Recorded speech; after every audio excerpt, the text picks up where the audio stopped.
True will really means nothing more than your biological inclination. Your function, really. Yeah. Not just your biological function, but can you apply the psychophysiological function in that as well? Or? Those are just arbitrary words, but yeah, inevitably it works down to the fundamental molecular level. Like at the molecular level, Right. death cells. Basically, yeah. Yes, okay, Survival most people of the don't. fittest. Oh my God, they're death cells! Yeah. Some of them are programmed to go off when the cancer is around, so they kill cancer. Oh my God, they're killing cancer. Oh, it's homicide. How do you think a cancer feels? From its point of view, don't you think it feels like somebody is killing it? Basically, yeah. Yeah, don't you feel sorry for it? Yeah, I really do. I mean, I do too. I mean, I think about it all day long. You know, it's being murdered. Murder. Call White House. 7 billion monkeys running around. I cheer for cancer and disaster. Yes. And Let's hope for chaos root and for it. disaster. And with Katrina, I almost... You almost had an orgasm? Oh my God, it was awesome. Wasn't it a wonderful That was experience? It was similar to an epiphany. It was, really. That was something in 9/11 too. And like you said, it's the top of the hierarchy, and it's survival of the fittest. Now, that's actually Spencer, which is not what Darwin meant. What survives is what survives. To say it was the fittest actually relates to the environment. Right. Exactly. Actually relates to the environment which initiated that which survived. So besides being a tautology in Spencerism, which most idiots adopt and ruin the understanding of Darwinism, that which survives, survives. The fact that you say it's the best, that which survives, survives. Because, you see, you have to watch out for otherworldly terms. Human terms do not exist independent of humans. We invent them and then act as if they were invented somewhere else. What is the point of the work? To become superior and to reach the top of whatever hierarchical system you're working with, and to get money and women and followers, but to evolve into a superior type of being, or for the hell of it, Well, survive. for some of us, the point of the work is we really have no other option.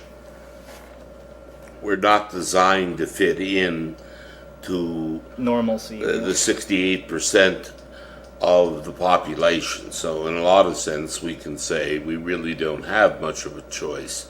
We either do something or we die out. For other people, they do it because they like it and they want to learn because it gives them not only information and knowledge and wisdom and understanding, it also gives them a feeling of purposefulness, which is what all human beings at one level or another claim they want. Most people accept normal purposefulness, which is, as I say it, reproduce, consume, and die. So I was, for an example, visiting a friend at a hotel last night in Phoenix, and all you can see is the same things. Father with a mother with 3 children, and they're all wearing the same clothes, they're all pushing the same cart, they're all doing the same thing, and they all think they're individuals, they all think this is unique. For me, it's unique for me. Now, as soon as they say the word me, then I got him, because that's all there is to it. Is me. But me is DNA. Exactly, and you see it on the university too. It's all I see is people trying to be individual and unique, but they're all doing the same thing, looking the same way, and thinking the same way. And it's really not hard to outthink many of your professors, and if you are listening, I'm sorry, you don't know who I am. I don't want to fail your course, but... Political correctness at the university has become a common pathology. Everyone suffers from it. In my day, if you were doing research in an area that may be disapproved of, you may have gotten a slap on your hand, but you still got to do it. Nowadays, you have to be very, very, very careful what you do.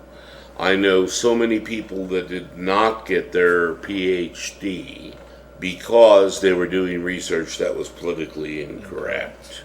Nowadays, it's much easier to get a master's than in the old days. When I got my first master's, half the class flunked the comprehensives. 50% of, say, 100 students did not pass. And once you were done with that, then you had a real thesis. And you had to go in front of a real committee. But now there's a violation of her femininity, violation of his homosexuality. So all you have to do is just pull any card out of the deck you want, because you are personally incompetent or your committee is incompetent. Today, a person with a PhD is equivalent to a person with a bachelor's degrees from the 1950s. Yeah, back then those degrees meant something. They meant something. Today, because of all the political correctness and all the restrictions, I tell students, just get your degree, get out, and then do what you want. Don't sit around there and try to change the world at your doctoral level, because in all probability you'll never make it out of the hole. That's kind of pointless to do. Yeah, do a dissertation, get your degree, smile, shake hands, say ciao, and then go out and do whatever the hell you want to do. As the work that you and Dr. Regardie did is, it's unique, and it's not only something that you guys have been doing, but it's been passed on. And it's to really rise above your idea of normalcy and being stuck in the mud. It's empiric, that is, it's measurable. If I can't measure it, I don't want it. And there are results that can be measured. Exactly. Regardie has Right. done it, he's done the results, he's measured results. Right. You've done it. And what have you seen so far with your work? Well, the students that stuck things out, we've seen major changes in their lives and major changes in how they feel about themselves. And those are measurable and relatively permanent. In other words, they're not just placebo effects, which usually go away within 6 weeks.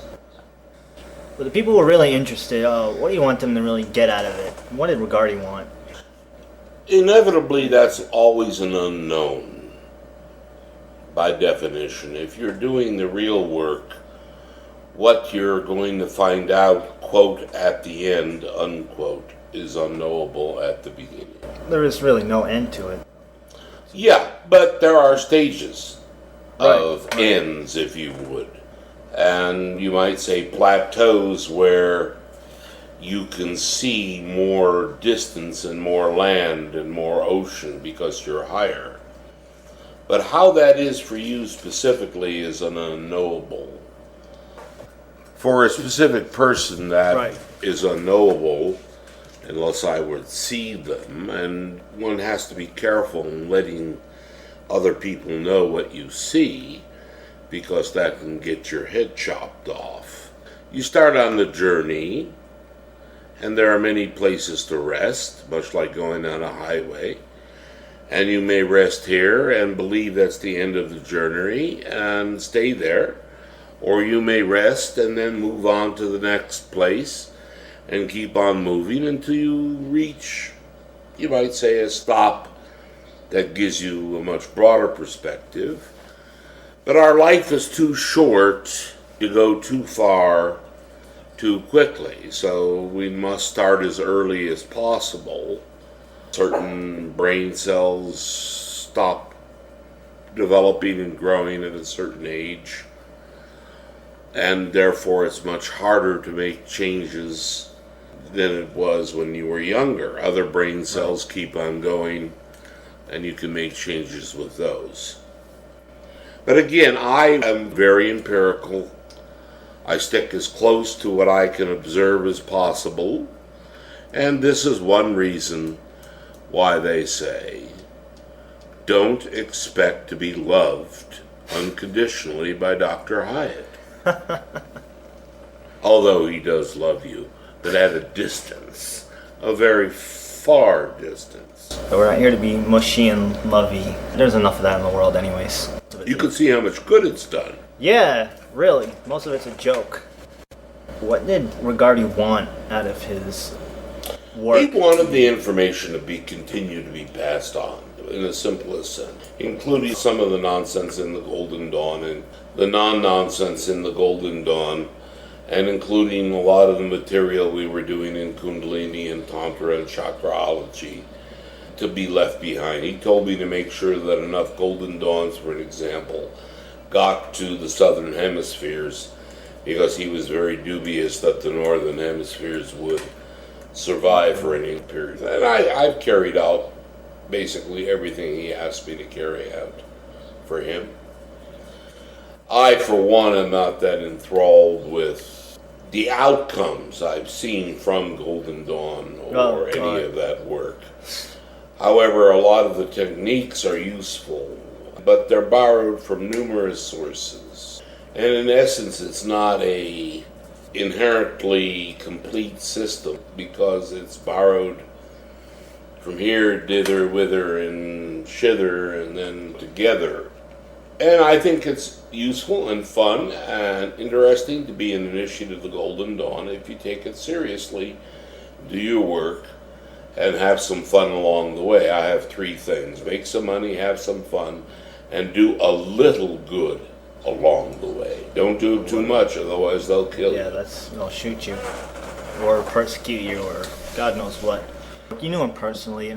Yeah, we lived together for years. What do you really wish to be remembered by from people who are like yourself, interested and thankful for what he gave to us? I think for his methodology, like the middle pillar, in a lot of ways he didn't want to be remembered at all.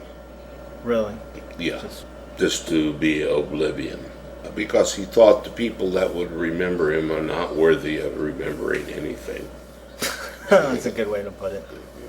I mean, not remembering in the sense of idolizing, but as far as the work he did. In time, it'll all be washed out. More likely that a creep character like Crowley will be remembered because he shit on people's floors than Regardie, who did a lot of useful things. It's a C word, yes. But you got a bunch of spoiled children out there who want to join that kind of organization and poo-poo here and throw temper tantrums in the street. Let them do it. Yeah, we're wrapping up, so why not just let it all out? This is Illuminati Coast to Coast, and I don't really give a crap what they think. So let it all spill out. Well, I sort of just said enough, I think. They're all spoiled children, and when I even mention it in universities, my professors give me the slip. Huh? What are you talking? Are you? They give me that, special handicap look. Well, I first learned about the creature in a English literature class. Wow. They were comparing the poetry of Yeats with the Golden Dawn boys. Yeah, they said, he was a minor poet in that tradition, whatever that meant. That's how I first heard of him. They think he was a major poet and better than Yeats, and in my opinion, that's the biggest joke of them all. That's a load of crap. He was no intellectual giant, and frankly, in my opinion, created no new psychotechnology to help people, as Regardie himself had done. Yourself as well. And myself as well. It's been a privilege and honor to interview. I hope to get you back sometime in the near future or in some other form when we break out of the Matrix. Sounds good to me. Let's all have a good time in the meantime and do our work and stop writing me emails about the secret names of your angels. I'm sorry. I won't do that anymore. Okay.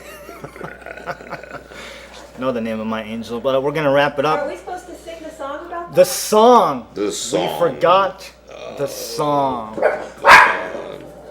Taking it in the shoot in a Cairo motel. Taking it in the shoot in a Cairo motel. Brown water. Brown waters. Amen. Cairo woman. This says Illuminati Coast to Coast. It's been a distinct privilege and honor to interview Dr. Hyatt. For Dr. Hyatt, sorry Nana, I'm Joshua Seraphim. Tune in or tune out.